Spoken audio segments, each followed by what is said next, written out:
Bien, hermanos, una vez más queremos saludar a los amigos que nos miran por internet. Queremos decirle que si quieren oír un tema especial, por favor nos escriban y con el mayor placer y el mayor amor lo trataremos de explicar.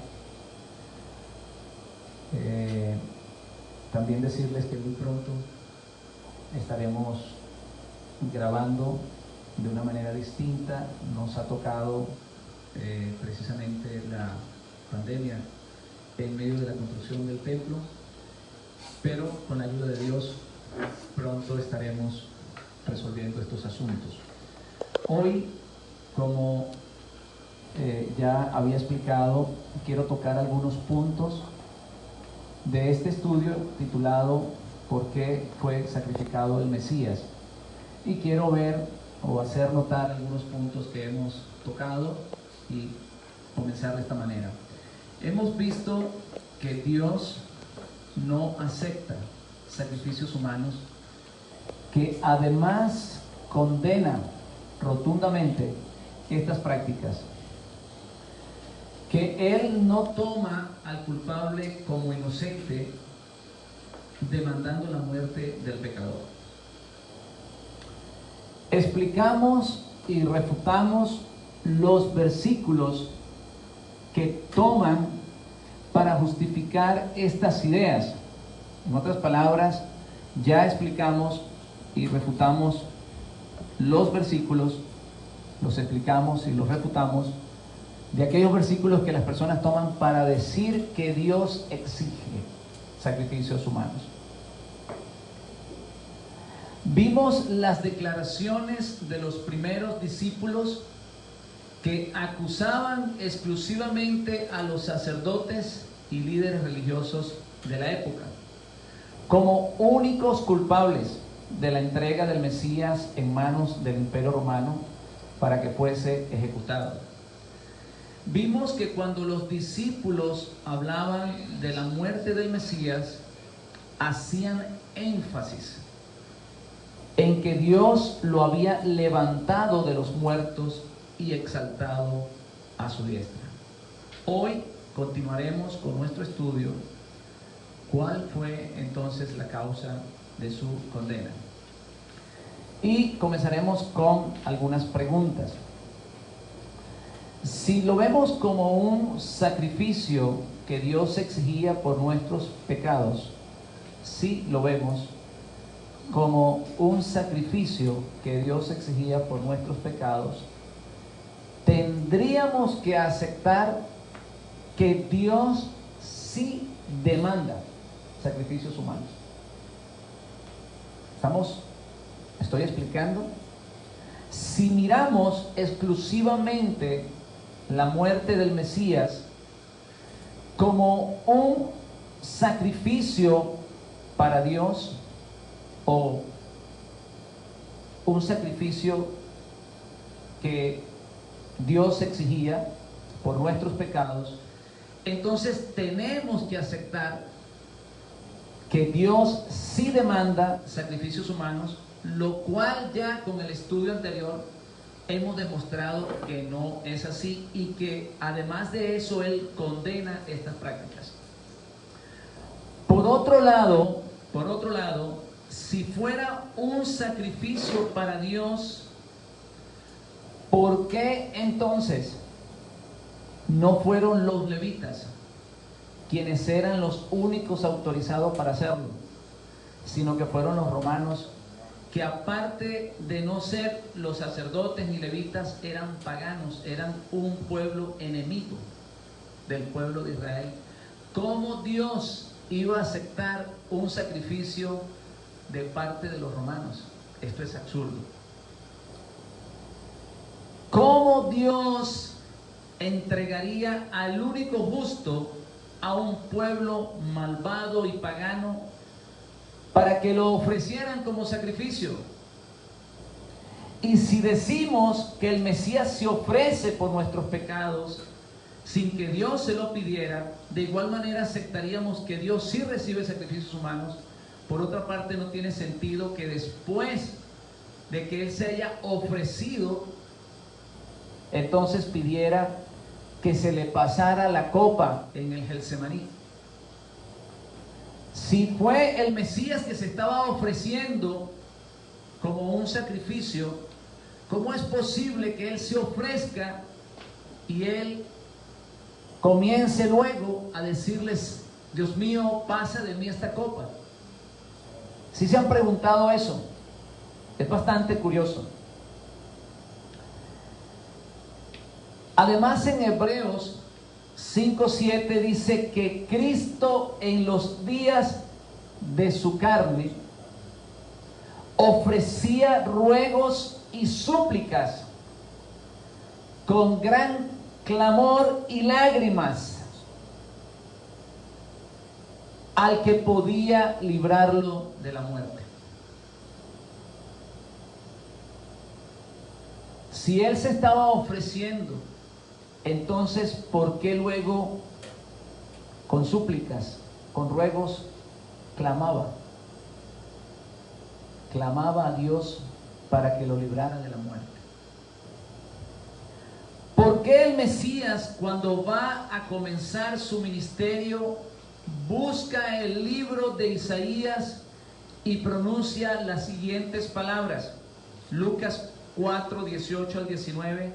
El espíritu de Adonai está sobre mí, por cuanto me ha ungido para dar buenas nuevas a los pobres, me ha enviado a sanar a los quebrantados de corazón y a pregonar libertad a los cautivos, vista a los ciegos, a poner en libertad a los oprimidos y a predicar el año agradable de Adonai. En otras palabras, el Espíritu de Dios está sobre mí porque he venido a restaurar el reino de Israel. Eso es lo que está diciendo el Mesías cuando comienza su ministerio. ¿Por qué el mensaje del Mesías cambia? ¿Por qué el mensaje del Mesías cambia?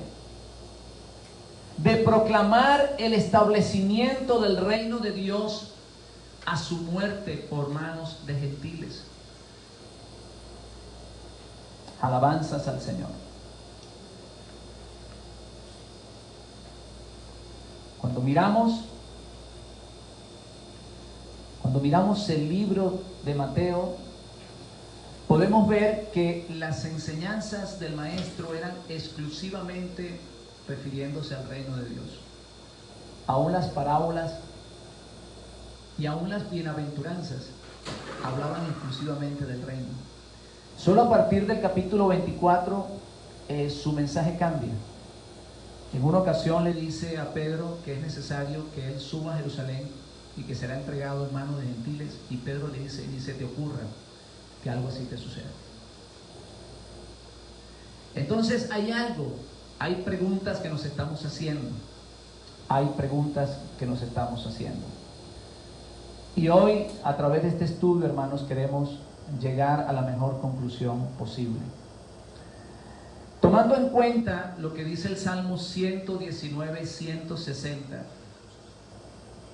la suma de tu palabra es verdad. Salmo 119, 160. La suma de tu palabra es verdad. Tomando en cuenta estas palabras, trataremos de explicar con un estudio profundizado, para lo cual necesitamos entrar en el entorno social en el cual el Mesías nace. Para nosotros entender la muerte del Mesías, tenemos que entender el tiempo en el cual aparece el Mesías. Tenemos que entender el entorno social donde Él vive. Todo esto nos va a ayudar a comprender un poco por qué el Mesías muere. Para la época del Mesías, o para cuando aparece el Mesías de Israel, Judá, lo que conocemos como el pueblo de Judá o la tribu del sur, está bajo la opresión del Imperio Romano.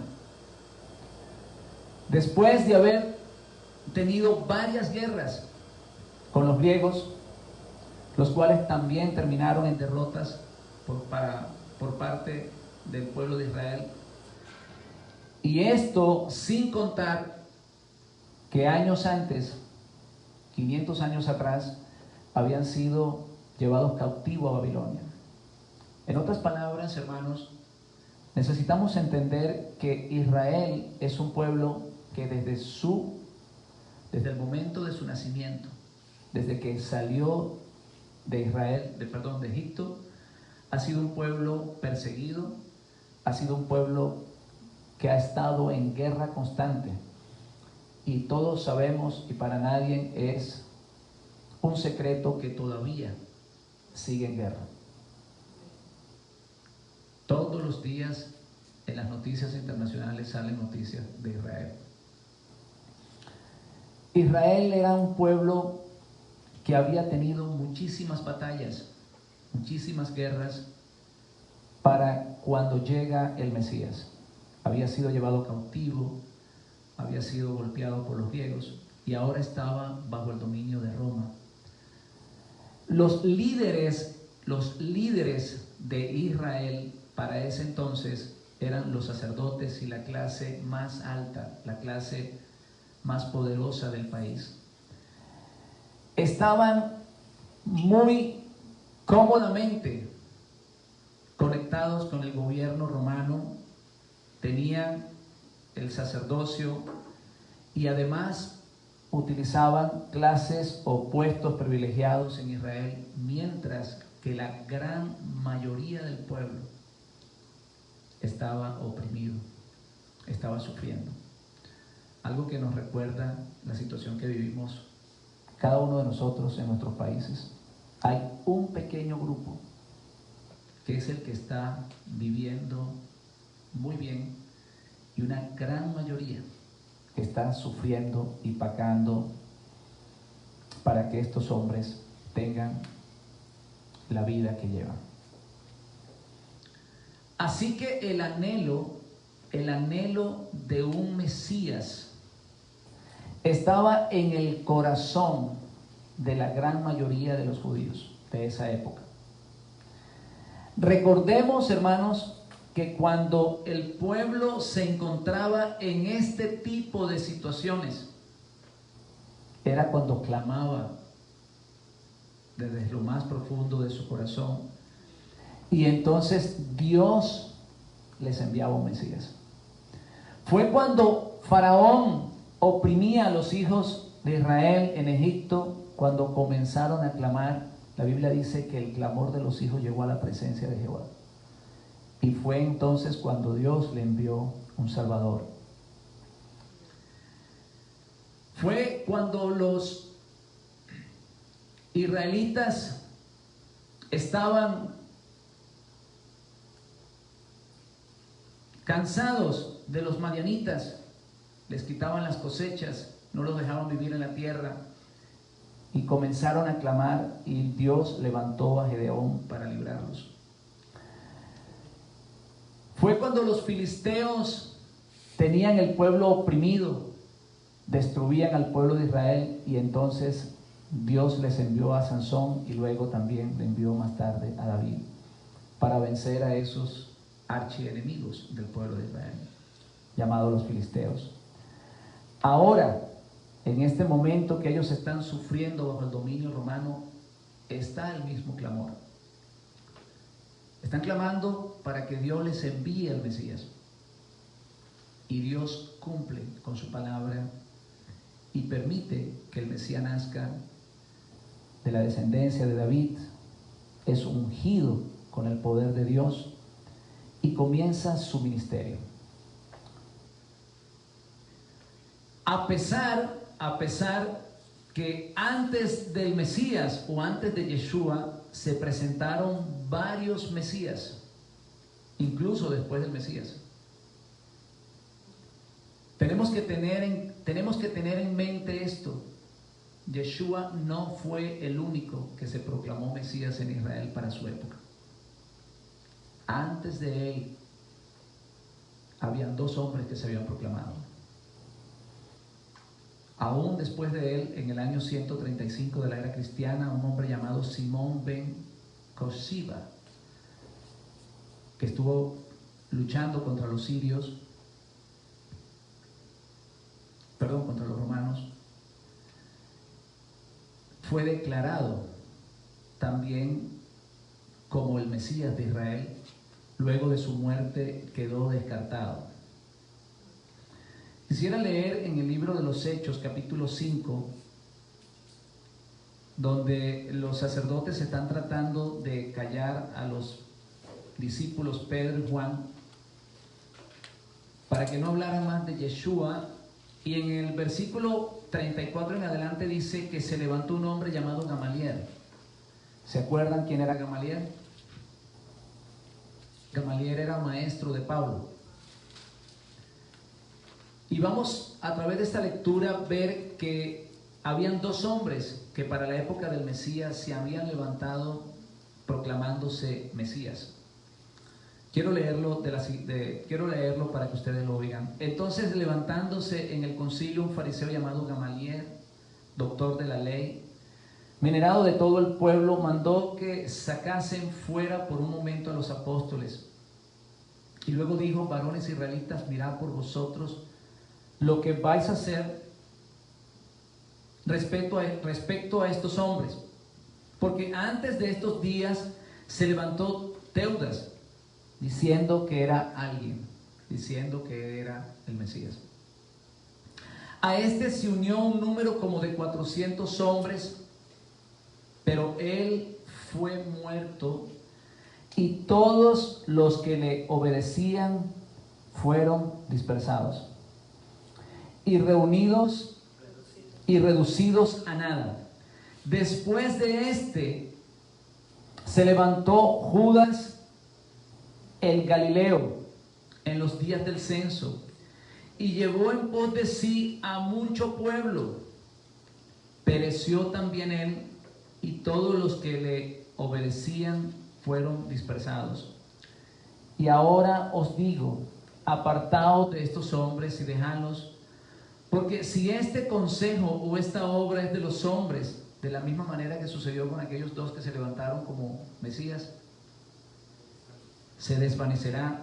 Mas si es de Dios, no la podréis destruir. No seáis tal vez hallados luchando contra Dios. Aquí había un consejo sabio de este hombre cuando tratan de hacerle un frente a Pedro y a Juan, que no prediquen más en el nombre de Yeshua. Y este hombre le dice que ellos están declarando que Dios había levantado al Mesías de entre los muertos. Y esto creo que impacta lo que le impacta el corazón a Gamaliel y lo lleva a decirle: se levantaron antes de el Mesías, se levantaron, o antes de Jesús se levantaron dos Mesías más, pero una vez que murieron fueron dispersados. Sin embargo, ellos están diciendo que resucitó. Esto no lo dice Gamaliel, pero se supone que esto es lo que está pensando él. ¿Por qué? Porque dice: si esto es de Dios, si realmente es verdad lo que ellos están diciendo, que Él resucitó, ustedes pueden estar luchando contra Dios. Aquí, hermanos, vemos claramente que la muerte de un aspirante al Mesías lo descalificaba. En otras palabras, para la época del Mesías, estos dos hombres se proclamaron el Mesías.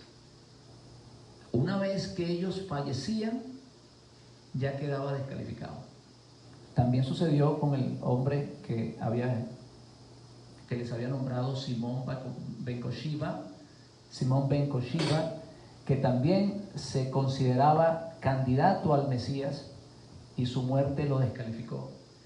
Ahora vamos a entender por qué cuando el Mesías muere, inmediatamente los discípulos abandonan sus trabajos. Si estamos entendiendo, en la mente del pueblo de Israel, bajo ninguna circunstancia estaba que el Mesías muriera. Ellos no pensaban eso. De hecho, cada vez que alguien se proclamaba el Mesías y moría, inmediatamente quedaba descalificado, como ya lo vimos aquí. Y los seguidores, ¿qué sucedían? Se dispersaban. Esto comenzó a suceder con Yeshua también. Cuando el Mesías muere, ¿verdad? Nosotros vemos que sus discípulos se van cada uno a hacer sus antiguas labores. ¿Qué sucedió con Pedro? Se fue a pescar. Hay una historia que está en el libro de Lucas, que es interesante que leamos.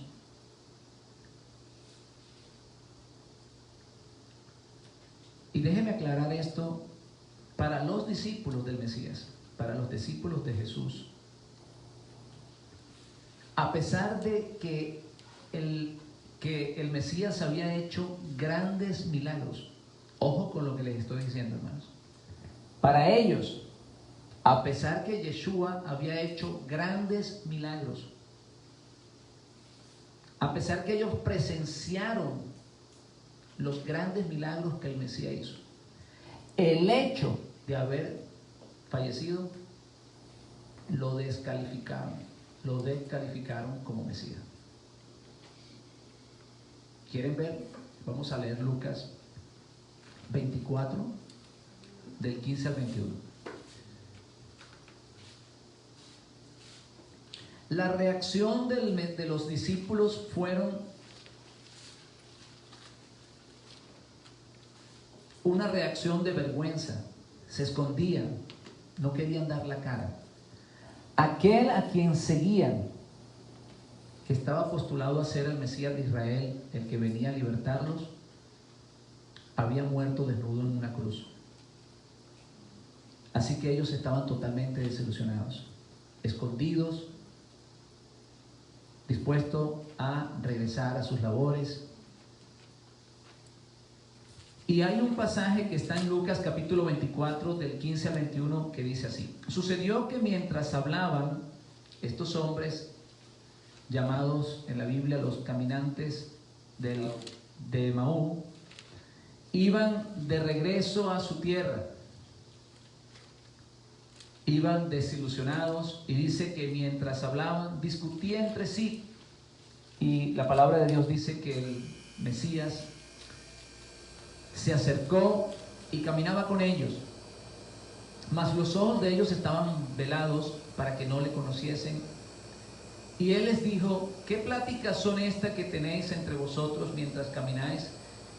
¿Y por qué estáis, qué cosa? Tristes. ¿Por qué están tristes? Respondiendo uno de ellos, que se llamaba Cleofas, le dijo: tú eres el único forastero en Jerusalén que no ha sabido las cosas que en ellas han acontecido en estos días. Entonces él les dijo: ¿qué cosas? Y ellos le dijeron: de Jesús Nazareno, que fue varón profeta, poderoso en obras. En otras palabras, hacía grandes milagros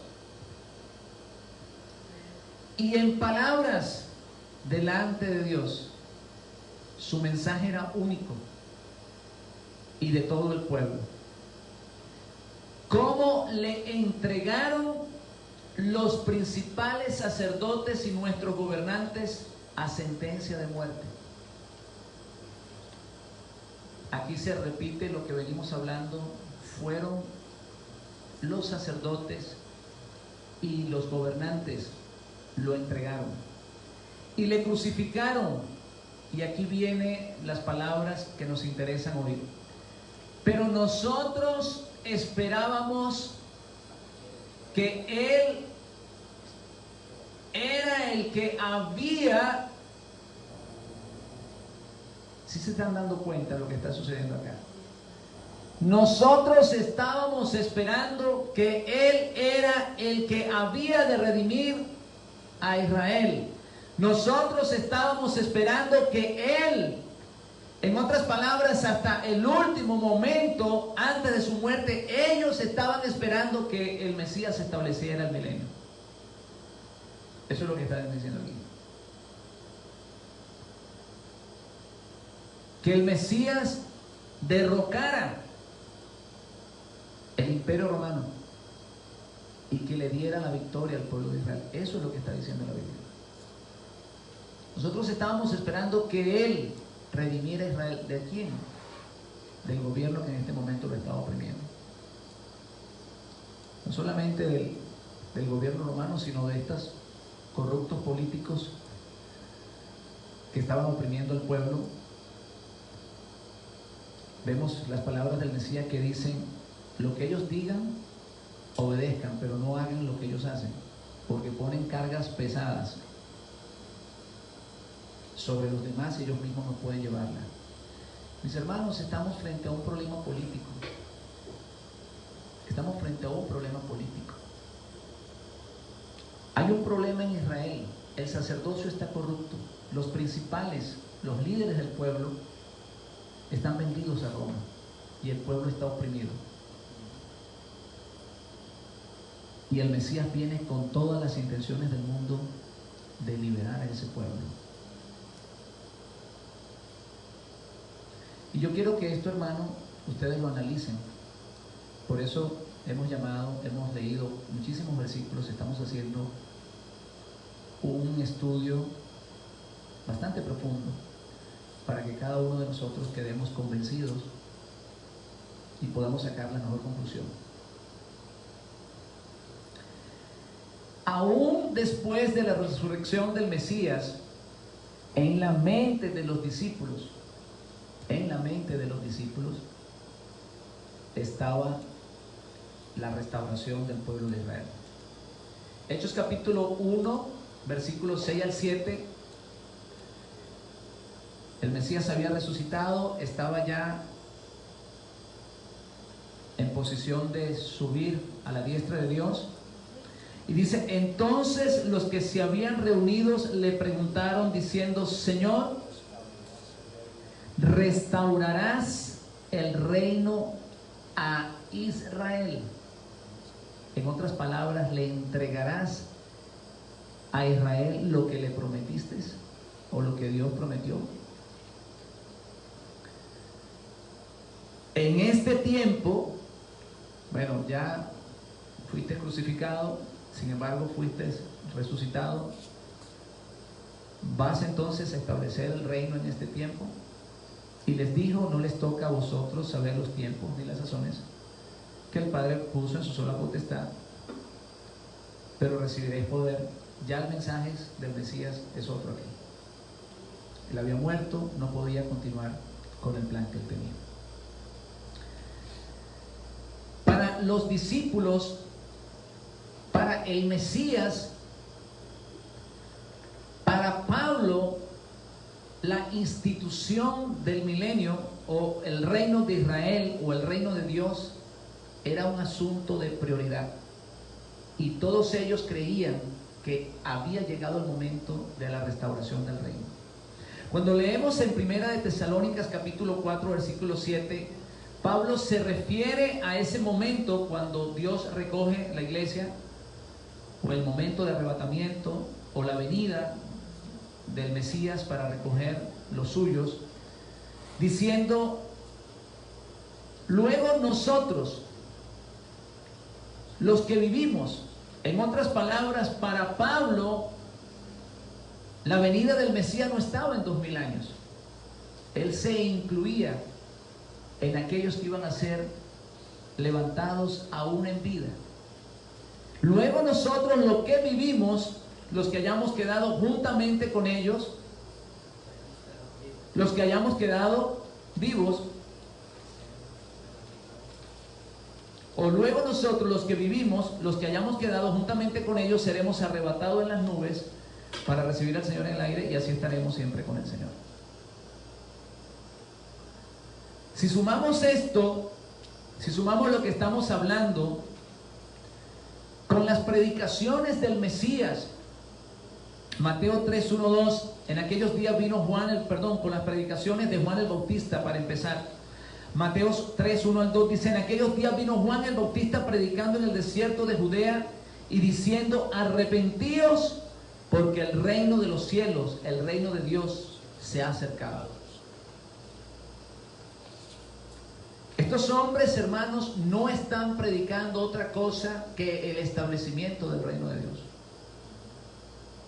Recuerdan que Juan el Bautista está preso y llegan a visitarlo dos de sus discípulos, y le dice Juan el Bautista, le manda un mensaje al Mesías y le dice: ¿eres tú acaso aquel que ha de venir, o nos toca esperar a otro? ¿Por qué ustedes creen que Juan el Bautista hace esta pregunta? Porque él está encarcelado. ¿Cómo es posible que este hombre sea el Mesías y yo esté aquí encarcelado? Por eso le manda a hacer la pregunta. Mateo 4:17, ya hablamos de Juan el Bautista. Vamos a hablar ahora del Mesías.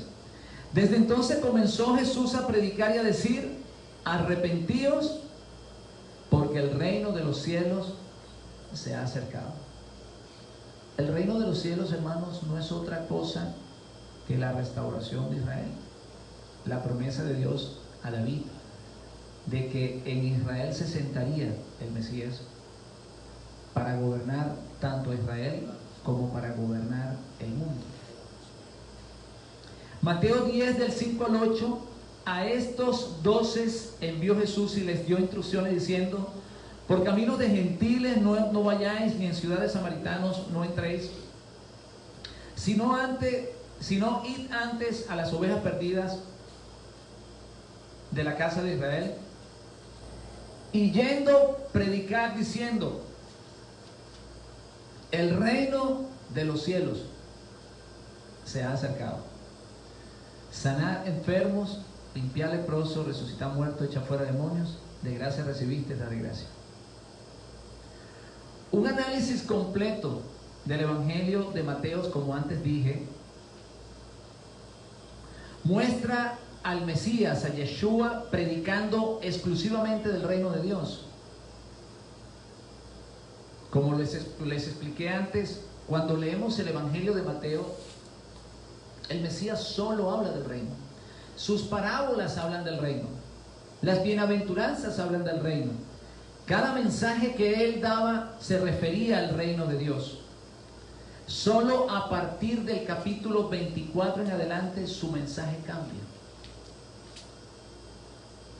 Alabanzas al Señor. Vamos a tratar de hacer un análisis hasta ahora.